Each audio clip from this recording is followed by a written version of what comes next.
ರಾಮದೇವರ ಬೆಟ್ಟ. ಬೆಂಗಳೂರಿಂದ ಬರೀ ಒಂದು 50 ಕಿಲೋಮೀಟರ್ ದೂರ ರಾಮನಗರದಲ್ಲಿರೋ ಬೆಟ್ಟ ಇದು. ಸನ್ರೈಸ್ ಒಳಗೆ ರಾಮದೇವರ ಬೆಟ್ಟ ಬರೋದಂತ ಅನ್ಕೊಂಡಿದ್ದು, ಆದ್ರೆ ಇಲ್ಲಿಗೆ ಬಿಡೋದು 9 ಗಂಟೆ ಮೇಲೆ ಬರ್ಬೇಕಾದ್ರೆ ಬಿಸಿಲೇರ್ ಬಿಟ್ಟಿರತ್ತೆ. ಮಾತೆ ಸೀತಾ ರಾಮ ಲಕ್ಷ್ಮಣರು ಇಲ್ಲಿ ಕೆಲ ಕಾಲ ವಾಸವಿದ್ರಂತೆ. ಇದು ವನ್ಯಜೀವಿ ಧಾಮ ಅಂತ ಮಾಡಿಟ್ಟಿದ್ದಾರೆ. ಒಬ್ಬರಿಗೆ 25, ಗಾಡಿಗೆ 10 ರೂಪಾಯಿ ಪೇ ಮಾಡಬೇಕು. ಇದೊಂದು ಲಾಂಗ್ ಬಿಲ್ಡ್ ವಲ್ಚರ್ ಸ್ಯಾಂಕ್ಚುರಿ, ಭಾರತದ ಏಕಮಾತ್ರ ಅಳಿವಿನಂಚಿನಲ್ಲಿರುವ ರಣಹದ್ದುಗಳ ಸಂತಾನೋತ್ಪತ್ತಿ ಮತ್ತು ಸಂರಕ್ಷಣಾ ಧಾಮ. ಹಾಗೆ ಪ್ರಸಿದ್ಧ ಚಿತ್ರ ಶೋಲೆ ಚಿತ್ರೀಕರಿಸಿದ ಸ್ಥಳ. ತಪ್ಪಲಿ ಬಿಟ್ಟು ಹೋಗ್ಬೇಕಾ ಇಲ್ಲಿ? ಹೋಗ್ಬೋದು. ಟ್ರೆಕ್ ತುಂಬಾ ಈಸಿ ಅನ್ಸ್ತು. ಒಂದ್ 400 ಮೆಟ್ಲಷ್ಟೇ ದೇವಸ್ಥಾನ ತಲುಪಬಹುದು. ಮೊದಲಿಗೆ ಶ್ರೀ ರಾಮೇಶ್ವರ ಸ್ವಾಮಿಯ ದೇವಸ್ಥಾನ, ಮತ್ತೆ ಅಲ್ಲೇ ಇರೋ ಮಂಟಪ.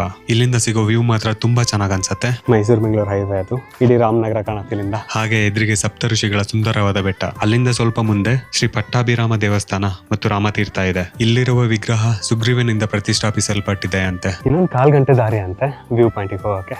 ಆದ್ರೆ ಮಧ್ಯ ವ್ಯೂ ಪಾಯಿಂಟ್ಗಳು ತುಂಬಾನೇ ಸಿಗತ್ತೆ ಇಲ್ಲಿ. ಇಷ್ಟು ಸಾರಿ ಗ್ರೀನರಿ ಇರ್ಬೇಕಂತ ಅನ್ಸ್ತಿತ್ತು, ಇವಾಗ ಯಾಕೆ ಈ ಒಣಗಿದ ಮರಗಳ ಮೇಲೆ ಪ್ರೀತಿ ಆಗಿದೆ. ಎಷ್ಟು ಚೆನ್ನಾಗಿ ಕಾಣ್ತೀವಿ ಗೊತ್ತಾ ಕಲರ್. ಅಲ್ಲಿಂದ ಕೆರೆ ಅಷ್ಟೊಂದು ಚೆನ್ನಾಗಿ ಕಾಣ್ತಿರ್ಲಿಲ್ಲ, ಕೆರೆಗೆ ಹೋಗಿ ದಾರಿನೂ ಕ್ಲೋಸ್ ಮಾಡಿದ್ದಾರೆ. ಆದ್ರೆ ಇಲ್ಲಿಂದ ನೋಡಿ ಎಷ್ಟು ಚೆನ್ನಾಗಿ ಕಾಣುತ್ತೆ. ಇಲ್ಲಿ ಆಂಜನೇಯ, ಇಲ್ಲಿಂದ ಮತ್ತೆ ಮೇಲ್ ಹತ್ಕೊಂಡು ಹೋಗ್ಬೇಕು. ಈ ಟ್ರೆಕ್ಕಿಂಗ್ ಬೆಸ್ಟ್ ಪಾರ್ಟ್ ಅಂದ್ರೆ ಒಂದು ಕಮ್ಮಿ ಬೆಟ್ಟ ಹತ್ತೋದು. ಇಲ್ಲಿ ನೋಡಿ ಫುಲ್ ಹೀಗಿದೆ. ನೋಡಕ್ ಚಾಲೆಂಜಿಂಗ್ ಅನ್ಸತ್ತೆ, ಭಯಾನೂ ಆಗತ್ತೆ, ಆದ್ರೆ ಹತ್ತತ್ತ ಈಸಿನೇ ಅನ್ಸತ್ತೆ. ಕೇರ್ಫುಲ್ ಆಗಿರ್ಬೇಕಷ್ಟೇ.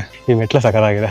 ಈ ಬೆಟ್ಟದ ಮೇಲಿಂದ ಯಾವ ಜಾಗ ಚೆನ್ನಾಗಿಲ್ಲ ಅಂತ ಇಲ್ಲ, 360 ಡಿಗ್ರಿ ವ್ಯೂನು ನಿಮ್ಗೆ ಚೆನ್ನಾಗಿ ಅನ್ಸತ್ತೆ. ಹಾಗೆ ದೇವಸ್ಥಾನದ ಎಡಭಾಗದಲ್ಲಿ ಕೋಟೆ ಬಾಗ್ಲು ಕಾಣತ್ತೆ. ಅಲ್ಲಿಂದ ಒಂದು 50 ಮೀಟರ್ ದೂರದಲ್ಲಿ ಆಂಜನೇಯನ್ ಗುಡಿ ಇದೆ. ಅಲ್ಲೇ ಕೋಟೆಯ ಮಹಾದ್ವಾರ ಕೂಡ ಇದೆ. ನನ್ನ ಪ್ರಕಾರ ಫ್ಯಾಮಿಲಿ ಸಹಿತ ಇದೊಂದು ಮಸ್ಟ್ ವಿಸಿಟ್ ಜಾಗ.